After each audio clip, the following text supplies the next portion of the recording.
Are you ready, Falcons fans? Big news is brewing that could change the game for our Atlanta Falcons, and it's bound to send shockwaves through the NFC South. A key player is making waves, and while we can't spill the beans just yet, trust me, you won't want to miss this. As we look to rise above our rivals, this move could be the spark that ignites our season.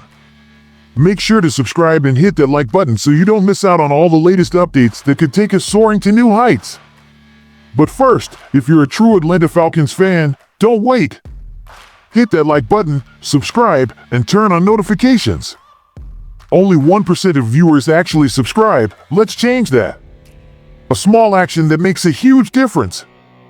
As we dive into the latest happenings with our beloved Atlanta Falcons, I can't help but reflect on the ongoing circus that is the New Orleans Saints offseason.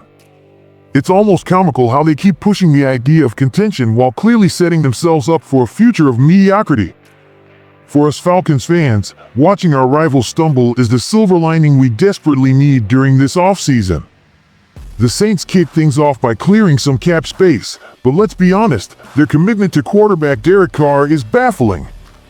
They've decided to keep hold of him while also retaining pass rusher Chase Young and bringing in safety Justin Reed from the Chiefs. These moves might suggest they see themselves as playoff contenders, but I think we all know that's not the case. It's like they're living in a fantasy world, believing Carr can lead them back to glory when, in reality, he's just not that guy anymore. What I find particularly amusing is the repetition of their past mistakes. They've been borrowing from the future for years now, making tiny improvements that barely scratch the surface of what they need.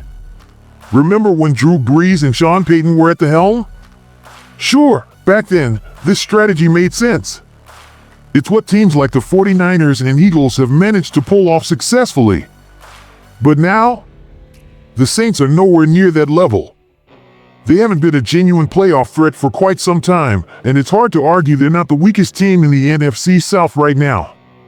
With the Panthers seemingly surpassing them in the division hierarchy, and with both Atlanta and Tampa Bay set to push for better records, the Saints are left looking up from the basement. And let's be real, their insistence on contending while clearly needing a rebuild is a gift that keeps on giving for us Falcon fans. It allows us to focus on our own improvements while knowing one team is already written off before the season even starts. Until New Orleans decides to make a bold move at quarterback and embrace a full rebuild, they'll remain the least threatening team in the division. It's a fitting position for a franchise that has been poorly managed in recent years. As for the Falcons, we've got our own strategies to discuss, and while we're not perfect, at least we're not stuck in a cycle of delusion. So, I want to hear from you, my fellow Falcons fans. Do you think the Saints' current path is sustainable? Honestly, I'm torn. Their decisions certainly give us something to laugh about, but it also raises questions about our own direction. Are we making the right moves, or are we, too, at risk of falling into a similar trap? And you, what do you think? I want to hear your opinions down below. Go Falcons!